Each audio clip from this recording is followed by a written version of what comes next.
এই ফকিনি নে। ধন্যবাদ স্যার। কি আমার বউ মনে হয় জীবিত? মানে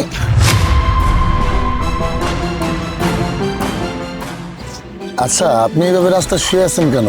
এই শীতের মধ্যে আপনি কাঁপতেছেন, আপনার কোনো বাসা ঘর নেই? স্যার, বাসা বাড়ি থাকলে কি কেউ এই কনকন শীতের মধ্যে কি অম্মু করে রাস্তায় শুয়ে থাকে কোন? কি বলতেছেন? আপনার পরিবার পরিজন কেউ নাই, আত্মীয় স্বজন কেউ নাই? না স্যার, আমার এই দুনিয়াতে মা বাবা বাইছে নাই, তাই আমার স্বামী আছে, আমার নিচে একখানা পরিবার আছে। কি বলতেছেন আপনি সব? আপনার মা বাবা স্বামী সন্তান কেউ নাই? সবই হয়েছে কপাল। আমার স্বামী আমার অনেক ভালোবাসে জানেন, আমার ভালোবাসে আমার স্বামী বিয়ে করছে, কিন্তু আমার ননদ, আমার স্বামীর ছোট বোন আমারে আমারে বাড়ি থেকে বাইর করে দিছে। বেরো বেরো আমার বাড়ি থেকে।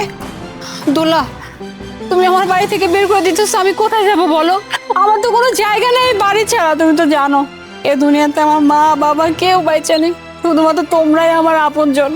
তোমার ভাই আর তুমি তো আমার দুনিয়াতে সব কিছু। তুমি আমার বাড়ি থেকে বাইর করে দিলে আমি কই থাকবো বলো? তুমি আমার সাথে এমনটা করো না, আমার বাড়িতে যাইতে দাও। তোর কেউ নাই না কেউ আছে সেটা তো আমার দেখার বিষয় না। কই থাকবি, কি খাবি, কি করবি সেটা একান্ত তোর ব্যক্তিগত ব্যাপার। তুই হইলে একটা নর্দমার কীট। এতদিন তোরে আমি সহ্য করছি শুধুমাত্র আমার ভাইয়ের মুখের দিকে তাকায়। আমি অপেক্ষায় ছিলাম যে কবে আমার ভাই বিদেশ যাবে আর আমি কবে আমার বাড়িটা পরিষ্কার করব। ফাইনালি আজকে এই দিনটা এসেই গেছে। এখন তুই চুপচাপ এই বাড়ি থেকে চলে যা, যা বলছি। ধরা বোন, তোমার কাছে সাহায্য করতেছো, তুমি আমার বাড়ি থেকে বাইর করে দিও। আমার খাওয়ানোর দরকার না, আমার কাপড় চোপড় দেওয়ার লাগবে না। বাড়ির এক কোণে আমার থাকতে জায়গা দিয়ে আমি থাকবো, আর তুমি যে আমার বাইর করে দিতেছো আমি কিন্তু তোমার বাইরে সব কিছু বলে দেবো, তখন কি হবে জাস্ট একটু চিন্তা করো। তুই আমার ভাইরে কোত্থেকে বলবি? আমার ভাই যেদিন বাংলাদেশে আসবে সেদিনই আমি আমার ভাইরে বলবো যে ভাবি মারা গেছে। আর আমার ভাই আমার সব কথা বিশ্বাস করে। ছোটবেলা থেকে আমি ভাইকে যেটা বলছি ভাইয়া সেটাই বিশ্বাস করছে। দেখ, তোর সাথে কথা বলতে ভালো লাগতেছে না, তুই এখন আমার চোখের সামনে থেকে যা। আর ভুলেও জানি এই বাড়ির সীমানে তোর আমি না দেখি। যা, আমার চোখের সামনে থেকে দূর হ, দূর হ। যত সব।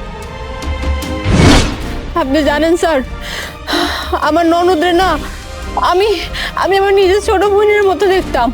ছোট বোন করলেও ভুল হইবে, নিজের সন্তানের মতো করে লালন পালন করতাম, দেখাশোনা করতাম। আমার আমার স্বামীর একমাত্র ছোট বোন, সবসময় ওর আবদার রাখছে, কোনো আবদার ওর অপূর্ণ রাখি নাই। আমার স্বামী আমার যখন বিয়ে করলো, বিয়ে করে বাড়িতে নিয়ে আসলো, অনেক সুন্দর করে সংসার করতেছিলাম। তারপর একদিন আমার শ্বশুরটা মারা যায়, কিন্তু আমার শ্বশুর মারা যাওয়ার আগে না আমার কাছ থেকে একটা কথা নিয়ে গেছিল। আমারে বলছিল যে বৌমা, তুমি আমার একটা কথা দাও, আমার এই ছোট মায়াটারে তুমি তুমি নিজের ছোট বোনের মতো করে দেখবা, তোমাকে সন্তানের মতো করে দেখবা। আমি যাওয়ার পরে তো তুমি আর আমার ছেলে ছাড়া ওর কেউ থাকবো না। আমি আমি আমার শ্বশুর আব্বার কথা দিয়েছিলাম যে আব্বা, দুনিয়াতে যা কিছু হয়ে যাক, যত যা কিছু হয়ে যাক, আমি আমি আপনার মায়ের কোনোদিনও ছাড়ব না। তারপর থেকে ভালো চলতেছিল। এরপরে আমার স্বামী হঠাৎ করে বললো তাই নাকি বিদেশে যাবে, বিদেশে যেয়ে টাকা ইনকাম করবে। তারপরে গেল গায়ে বিদেশে। তখন ভালোই চলতেছিল, আমার ননদ সবসময় আমার সাথে ভালোই ব্যবহার করতো, কিন্তু যেই আমার স্বামী বিদেশ চলে গেল, আমার ননদের আসল রূপ বাইরে গেল। এই আমার সাথে খুব দুর্ব্যবহার করতো। আমি যে বড় ভাবি, আমার বড় ভাবি বলে সম্মানই দিত না, আমার সাথে যা ইচ্ছে তাই ব্যবহার করতো। তারপরে বিয়ে করলো। বিয়ে করার পর থেকে ওর আচরণ আরো খারাপ হয়ে গেল। শুধু ওই না, ওর স্বামী সহ আমার যাতে নানা খারাপ ব্যবহার করতো। আমার ঠিক মতো খাইতে দিত না। আমি যখন কইতাম আমার ক্ষুধা লাগছে, আমার একটু খাইতে দাও, সারাদিন তো অনেক কাম কাজ করি, আমার না গায়ে হাত পর্যন্ত তুলতো। স্বামী পর্যন্ত আমার নানা ধরনের বাজে বাজে কথা কইতো। তারপর যখন কইতাম যে ঠিক আছে আমি আমার স্বামীর সবকিছু বলে দেবো, তখন আমার অনেক মারতো। এরপরে যেদিন একদিন আমি অনেক অনেক ঝগড়া করি যে তোমরা আমার লাগে খারাপ করতেছো, তোমরা ঠিক করতেছো না, ওই দিন আমার ননদ আমার ঘাড় ধাক্কা দিয়ে আমার বাড়ি থেকে বাইর করে দেয়। এরপর থেকে জানেন আমি এই 7টা দিন যাবত আমি রাস্তায় পড়ে আছি। এই শীতের মধ্যে আমার কোনো শীতের কাপড় আসছিল না। আমার যে কি শীত করতো আমি আপনার বুঝাতে পারবো না। আমি তো গত 3 দিন ধরে কিছু খাইও নাই। আমার পেটের মধ্যে যে কি খিদা।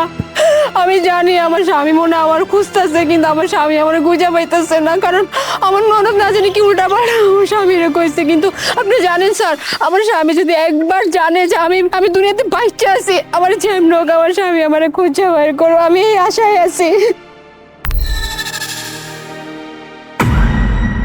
শাহাদাত, তুমি তুমি তুমি তুমি কইছিল তুমি এতদিন পরে কইছিল তোমার আমি কত খুঁজছি, আমি কত খুঁজছি তোমারে, আমি এমনি রাস্তা পড়েছিলাম, তুমি কইছিল বলো আমারে।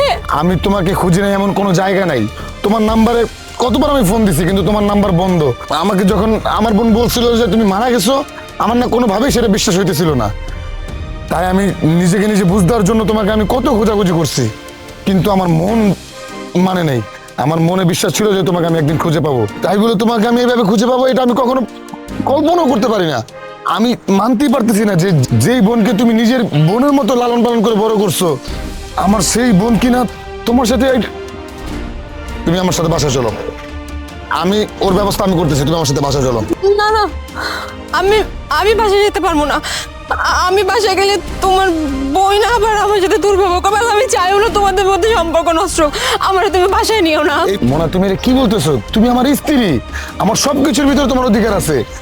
ওই বোনকে কিভাবে শিক্ষা দিতে হয় সেটা আমি দেখতেছি, তুমি আমার সাথে বাসায় আসো, চলো।